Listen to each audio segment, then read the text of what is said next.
مرحبا، إن شاء الله كل عام وأنتم بألف خير يا رب. أضحى مبارك على الجميع، ينعاد عليكم بالخير والصحة والسعادة والأمن والأمان يا رب.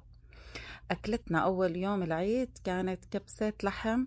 كبسة كتير كتير طيبة. يعني كل شخص له لمساته الخاصة بالكبسة. طبعا إذا لقيتوا خطوة مثلا ما عجبتكم فهي يعني طريقتي. بالبداية منحط كمية من الزيت النباتي أو سمنة. الموضوع اختياري، طبعا السمنة بتجي أطيب. منقلي وصلات لحم بقر. أنا جايبتهم لحم بقر مدهن شوي، بيعطي طراوة أكتر للحم. هلأ موضوع أو خطوة تشميع اللحمة كتير كتير مهم. بيعطي نكهة طيبة للحم، ودسامة أكتر لمرقة اللحم. طبعا حطيت أنا بهارات، بس الموبايل طفى فما صور. حطيت البهارات كلها طبعا موجودة تحت بالوصف. آه، أنا حطيت معلقة صغيرة مسالة تندوري كتير طيب. بالكبسة بيعطي نكهة طيبة. زائد بهارات الكبسة كمان معلقة صغيرة حطيت، ما كترت بهارات. والبهارات الصحيحة، ورق الغار، القرفة، الهيل كتير ضروري. نحط تقريبا 5 6 حبات هيل، ونص معلقة صغيرة هيل مطحون. نكهة الهيل باللحم كتير بتعطيها طيبة، طيابة كتير. هلأ هون منجهز الرز. طبعا اللي احنا سكرنا على اللحمة ومنتركها تقريبا، إذا ما في تنشر ضغط بتاخد تقريبا ساعة ونص لساعتين. بالبداية منحط معلقتين سمنة بالطنجرة اللي بدنا نحضر فيها الرز، ومنحط بصلة كبيرة مفرومة ناعم. هلأ منقلي البصلة مزبوط. طبعا بس تدبل البصلة منضيف معلقة صغيرة توم مهروس، يعني تقريبا 4 أسنان توم مهروسة. هلا كمان منقليها. هلا هون التسبيك الخضرة كتير مهم، كمان بيعطي نكهة غير شكل. اهو منضيف تقريبا جزرتين مبروشين.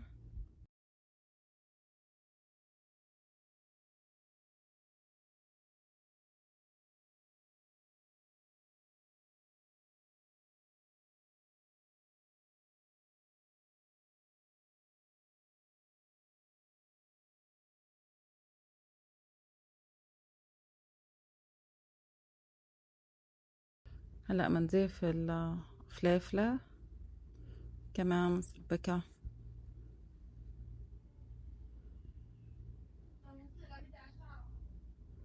نقليها مزبوط.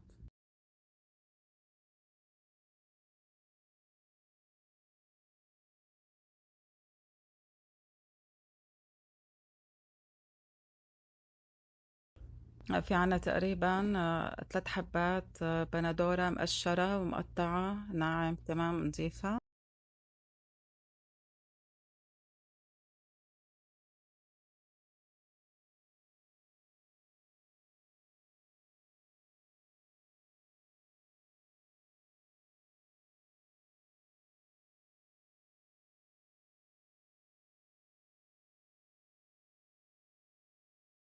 عنا معلقة كبيرة صلصة طماطم كمان. أنا ما بحب كتر كتير الصلصة بالتسبيكة الرز، يعني معلقة كافية. هلأ من ملح بحط معلقة صغيرة ملح، نص معلقة صغيرة فلفل أسود، ونص معلقة صغيرة هيل مطحون، ونص معلقة صغيرة كمون مطحون كمان.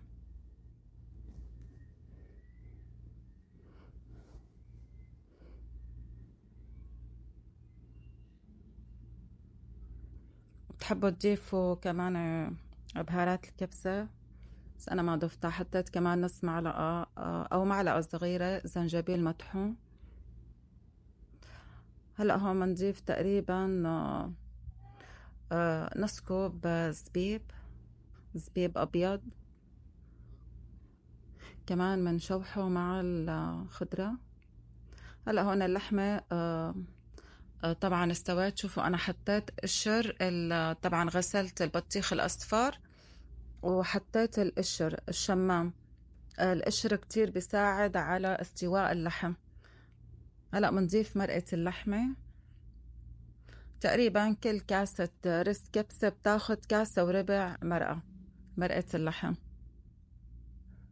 يعني تقريبا بتاخد فوق الرز سانتي لسانتي ونص. أنا طبعا الرز مغسول ومنقوع لمدة نص ساعة. رز حبة طويلة مغسول ومنقوع نص ساعة. هلأ منضيف الرز ومن قلبه ومنضيف فوق منه الملح، تقريبا معلقة كبيرة ملح.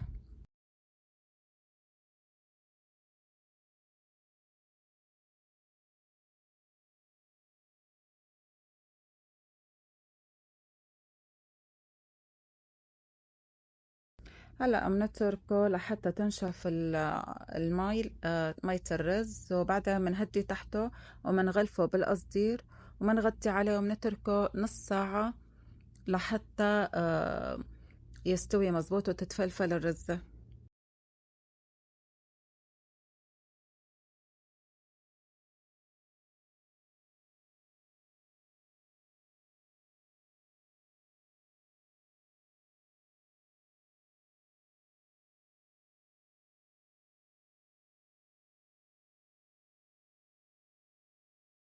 هلأ هون خلص معنا الرز ومنسكبه منجلل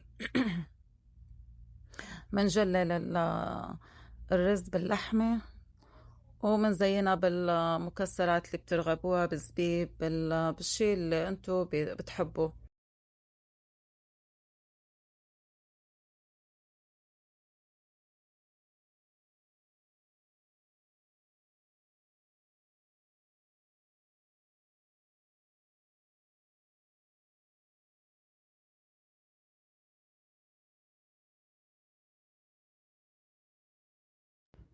بتمنى منكم لا تنسوا زر اللايك والاشتراك بالقناة فضلا منكم وليس أمرا، لحتى تشجعوني إني أنا أنزل وصفات وشارككم الوصفات اللي عم ساويها.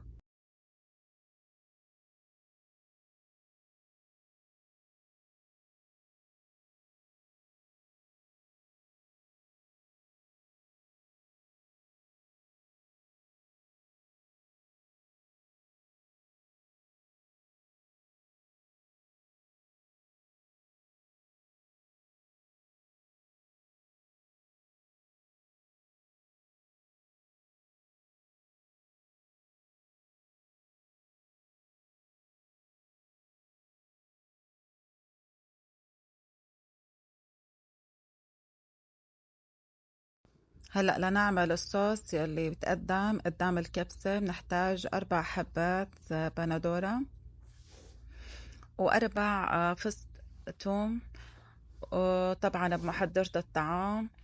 ومنضيف كمان شوية كزبرة وقرن فليفلة خضراء، طبعا حسب قديش بدكم درجة ال الحد بقلب الصوص. هلأ كمان ضفت نص معلقة صغيرة حمض الليمون ونص معلقة صغيرة ملح، وأنا تقريبا ضفت ربع قرن فليفلة أخضر. وهلأ بنطحنهم وخالص بتقدم جنب الكبسة. وإن شاء الله صحة وهنا. بتمنى منكم تدعموني بلايك ولا تنسوا الاشتراك بالقناة. سلام.